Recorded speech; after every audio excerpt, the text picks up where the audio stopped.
Hello, my friends, and welcome back to Earthly Delights.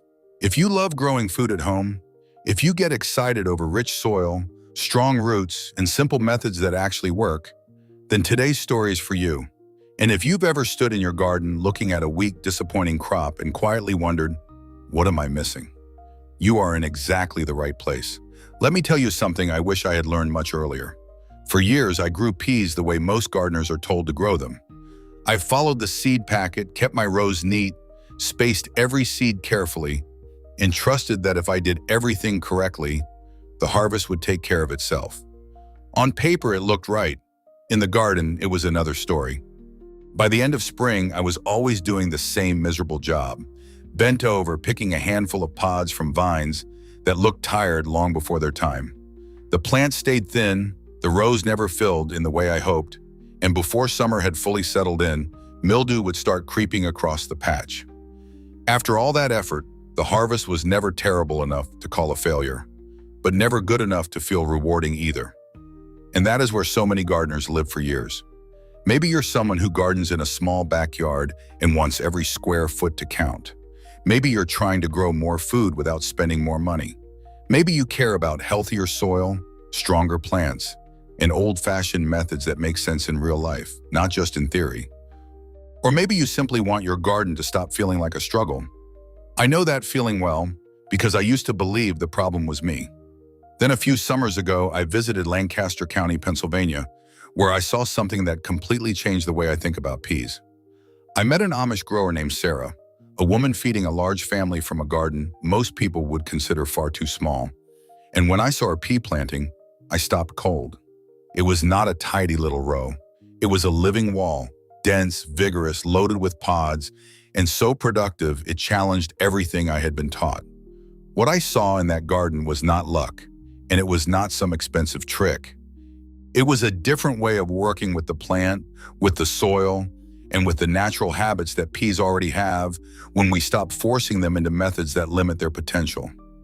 In today's video, I'm going to walk you through that Amish pea trick step by step, and along the way, you'll see why this method is about much more than growing a bigger harvest.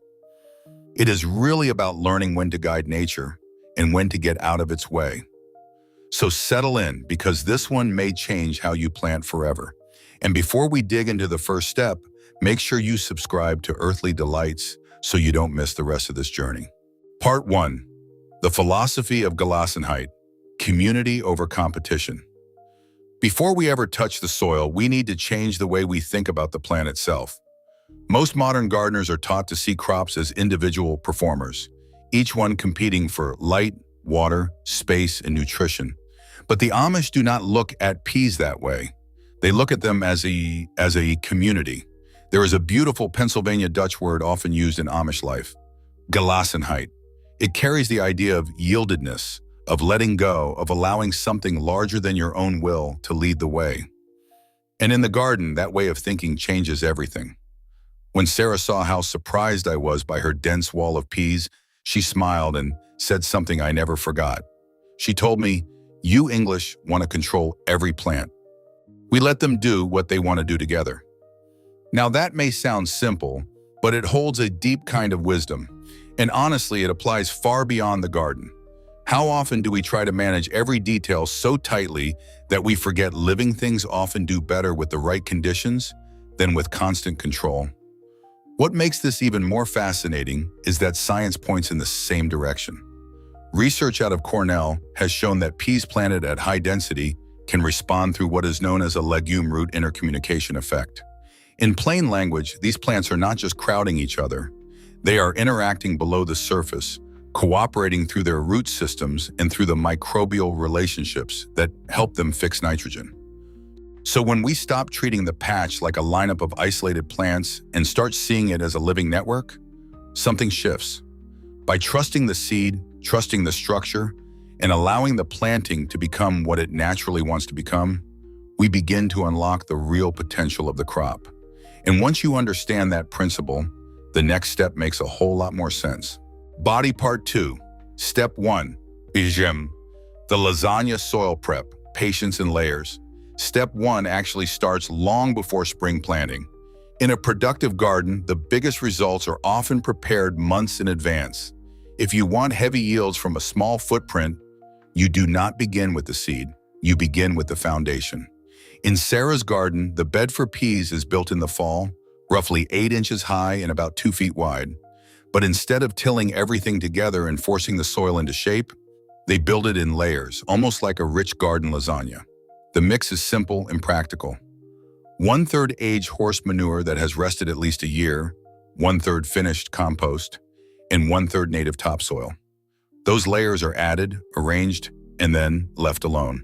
No aggressive mixing, no overworking, no rushing the process. That is the part many people struggle with because it asks for patience, but patience is exactly what makes this work. Through the winter, moisture settles in, biology wakes up, and earthworms do the blending for you. By the time the soil thaws in early spring, the bed has become soft, crumbly, and full of life. The kind of soil you can feel immediately when you press it in your hand. That is what healthy preparation looks like. Not noise, not force, not machinery for the sake of machinery. Just good materials, layered wisely, and enough time for nature's smallest workers to do what they do best. Now, if you are starting in spring, you can still make a very good bed with rich compost and quality soil. But the lesson here is bigger than peas. Lasting growth is almost always built in layers, and the strongest foundations are the ones given time to mature. Part 3, Step 2, the high-density band planting, breaking the rules. Now we come to the step that makes most gardeners uneasy, because this is where the old rules start falling apart. If you were taught to give every pea plenty of space in a thin, tidy row, this method will feel almost wrong at first. But this is exactly where the Amish approach begins to outperform the standard advice. Instead of planting a single row, you plant in a band. On both sides of the trellis line, mark out a strip about 2 inches wide, then press the seeds into the soil just 2 inches apart in every direction. What you are creating is not a row of individuals. You are creating a dense grid, a living block of plants designed to grow as one. That means in just 1 foot of trellis, you may be planting 30 to 36 pea seeds. Stretch that across an 8-foot trellis, and you are looking at well over 250 seeds in one compact planting. It sounds excessive until you remember the principle behind it. These peas are not being forced into crowding for no reason. They are being invited into cooperation. Before those seeds go into the ground, there is one small step that makes a big difference. Soak them in lukewarm water for 6 to 12 hours. That simple practice, often called hydropriming, wakes the seed up, speeds germination, and helps the whole planting come up more evenly. Then dust them with a proper soil inoculant. That inoculant contains Rhizobium leguminosarum, the beneficial bacteria that partners with pea roots and helps the plants pull nitrogen from the air. And here is another old gardener's trick worth knowing.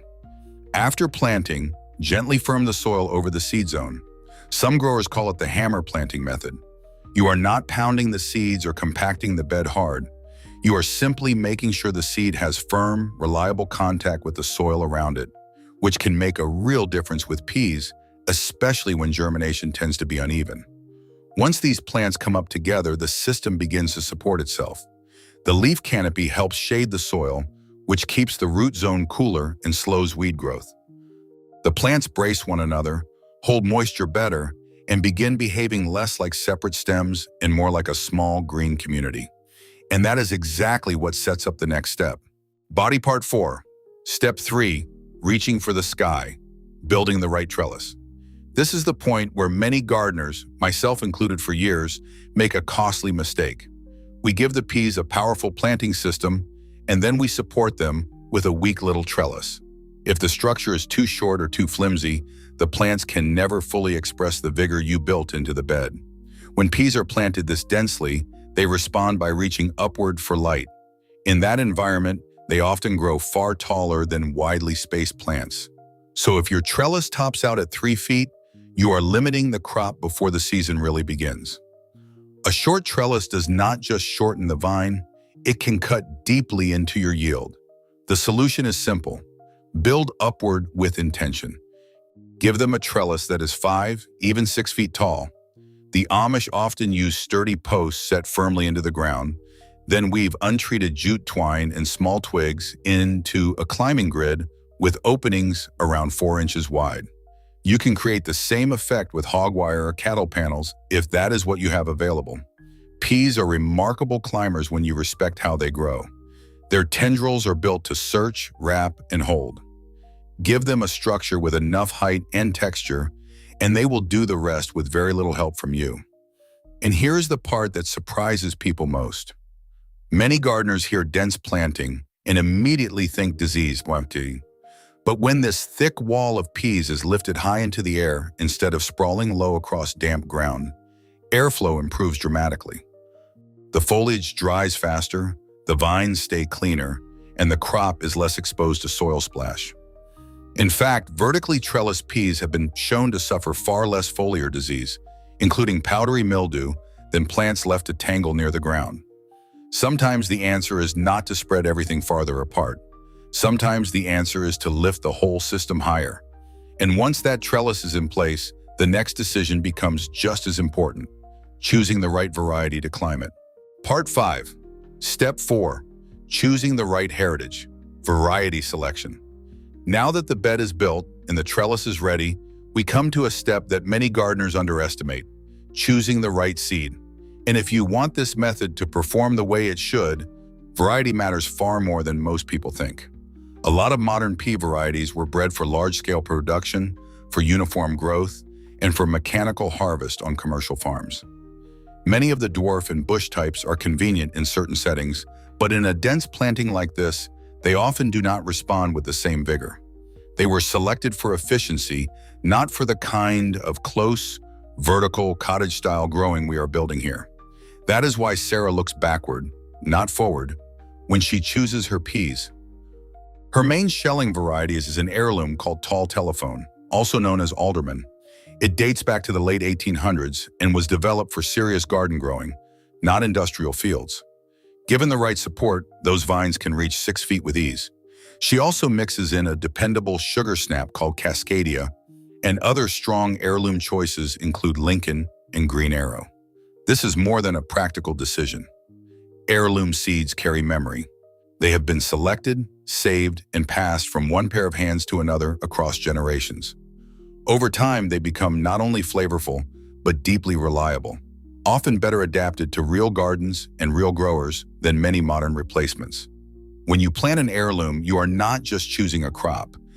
You are stepping into a long tradition of stewardship, resilience, and taste.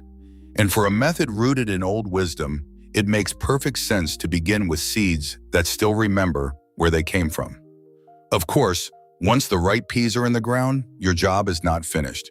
Dense planting creates tremendous potential, but it also means the patch will need steady care to stay cool, hydrated, and climbing in the right direction.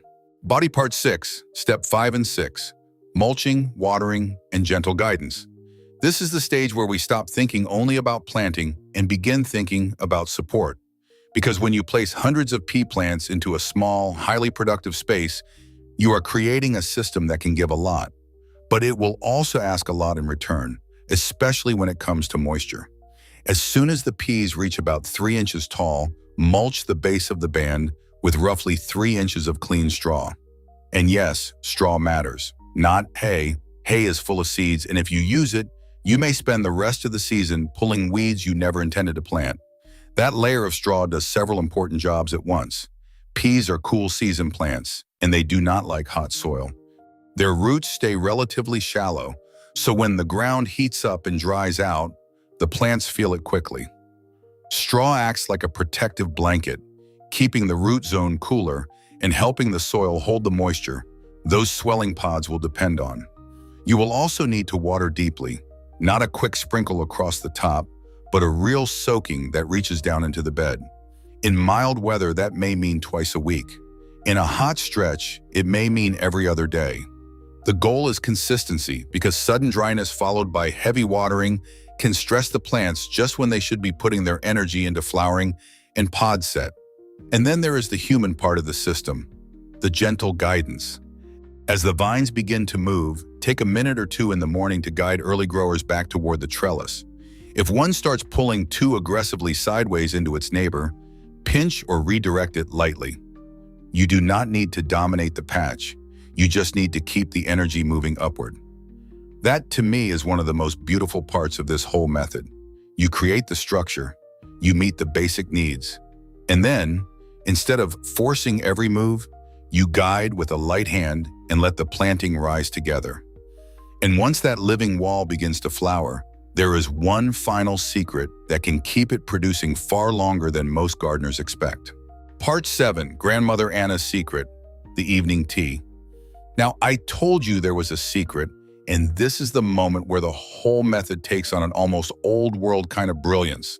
I learned this from Sarah's mother-in-law, an Amish grandmother named Anna, a small, quiet woman with the kind of hands that tell you she has spent a lifetime growing food the honest way. One evening, I was talking about how quickly my pea season always seemed to collapse once the summer heat arrived. You know the pattern. The vines begin to fade, the pods slow down, and before long, the whole patch looks tired and finished. Anna listened, smiled, and shared a piece of advice I had never once seen written in a gardening book.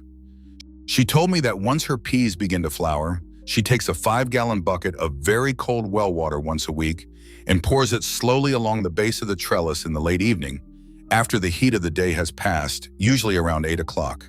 She called it giving them their evening tea. It sounds almost too simple to matter, but there is solid logic behind it. Peas are extremely sensitive to heat around the root zone, and once that soil temperature climbs too high, the plants begin to slow down and reduce pod production. By soaking the bed with cold water in the evening, you can lower the soil temperature significantly. Because the sun is already down, that coolness holds into the night and carries forward into the next morning. In effect, you are easing the stress at the roots just enough to buy the plant more productive time. You are helping it behave as though spring has not quite let go. When I started using Anna's evening tea, I stretched my harvest by nearly a full month. While other pea patches nearby were already turning brown and being pulled out, mine kept producing crisp, sweet pods well into mid-July. And that is what makes this little practice so powerful. It takes less than a minute, but it teaches a lesson far bigger than peas. Sometimes the answer is not to fight stress at the surface.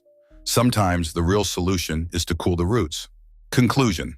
So in the end, the Amish are not working with some mysterious super pea, and they are not depending on expensive chemical shortcuts. What they have is something much more valuable, a way of thinking.